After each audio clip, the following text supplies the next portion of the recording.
में अंधकार ना हो, किसी को भी रोटी की दरकार ना हो, इस तरीके का राम राज्य की परिकल्पना हम कहते हैं, मानते हैं। तो क्या वो हो रहा है? पिछले 9 साल में ऐसा दिख रहा है? नहीं, थोड़ी सी नजर घुमा लीजिए। आज आपके कार्यक्रम का नाम है अयोध्या पर्व राम युग। राम जी की ज्योति स्थापित होने जा रही है। 11 दिन का एक अद्भुत यम नियम के साथ प्रधानमंत्री जी तैयारी कर रहे हैं। जमीन पे सो रहे हैं, अपने खाने से पहले गौ माता को खिला रहे हैं, मंदिर मंदिर जा रहे हैं, यम नियम का कठिन पालन कर रहे हैं। और याद रखिए, मैं तो न्यूज 18 के कार्यक्रम में कहूंगा, ये जो राम ज्योति है ना, केवल घी और दिया से नहीं जली है। ये राम ज्योति इस देश के 52 करोड़ लोगों को पहली बार बैंकों से जोड़ करके जली है। ये राम ज्योति मेरे भैया 4.25 करोड़ बेघर को उनको छत दे करके तो जली है। ये राम ज्योति 13 करोड़ लोगों के घर में पहली बार शौचालय बना करके, इज्जत घर दे करके जली है। ये राम ज्योति 55 करोड़ लोगों को 5 लाख रुपया सालाना इलाज देकर के बनी जली है।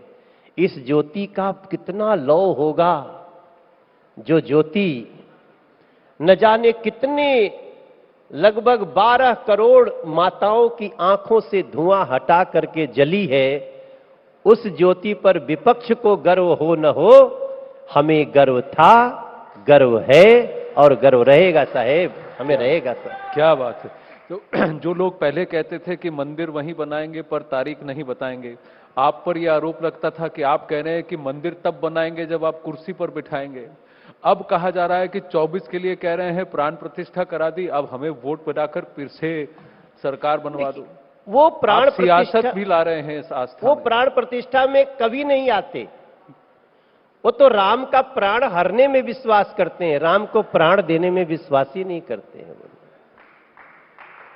अभी जो लोग भी आपके मंच पे आएंगे, जो इंडी अलायंस से होंगे, आपको राम जी के प्राण प्रतिष्ठा से क्या दिक्कत है?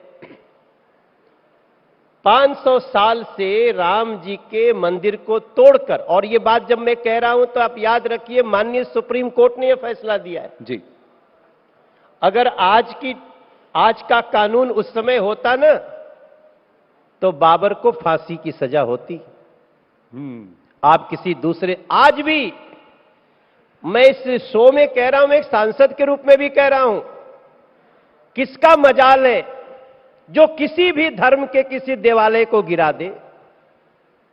मंदिर हो, गुरुद्वारा हो, गिरजाघर हो, मस्जिद हो, क्या कोई तोड़ सकता है? हमारा कानून ऐसा है कि हम सभी धर्मों का सम्मान करते हैं, लेकिन सभी धर्मों का सम्मान करने में राम का सम्मान क्यों छूट जाएगा?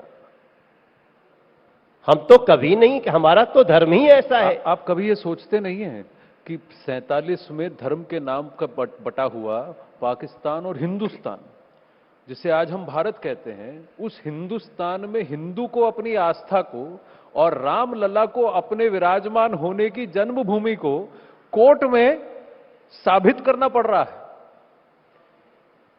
अब वही बात ज्ञानवापी और कृष्ण जन्मभूमि को भी लेकर है कि कोई बात नहीं, देवता को अपनी जगह पर, जहां वो हजारों साल से विराजमान है, उसको लीगली कोर्ट में प्रमाणित करना पड़ रहा है, वो भी हिंदुस्तान। अब आपने तो लिखा है ना, राम युग की शुरुआत हो रही है। राम युग शुरू हो रहा है, इसका मतलब त्रेता युग की शुरुआत हो रही है। वैसे भी लिखा है शास्त्रों में कि कलयुग के बाद त्रेता युग की शुरुआत होगी। और मेरा तो दिल कह रहा है कि 22 तारीख से त्रेता युग की छाया शुरू हो रही है। राम जी को कितनी प्रसन्नता हुई होगी जब प्रधानमंत्री आवास में गाय माता खा रही है खाना, और खिला कौन रहा है? देश का प्रधानमंत्री। तो वो अकेले नहीं है, उन्होंने खुद कहा है कि मैं तो निमित्त मात्र हूं, मैं जो कुछ भी कर रहा हूं देश की 140 करोड़ जनता कर रही है। उस 140 करोड़ में राहुल जी को हटा दीजिए।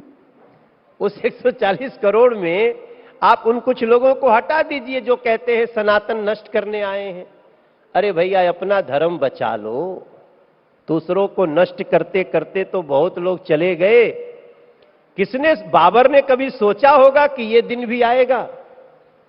हमारा एक साथी आया है यहां पे, मेरे साथ है जी, अमित धुल, हरियाणा का एक बहुत बड़ा सुपरस्टार। बुला लो उसको। हाँ हाँ, बुला लीजिए। एक तो कुर्सी आइए, लगाइए आइए। ना यहाँ पे, हाँ, हाँ, कुर्सी लगवा कुर्सी दीजिए। आ रही है, भैया एक तो कुर्सी लाओ कुर्सी ना। लग रही है। अमित इधर आओ बेटा। आइए।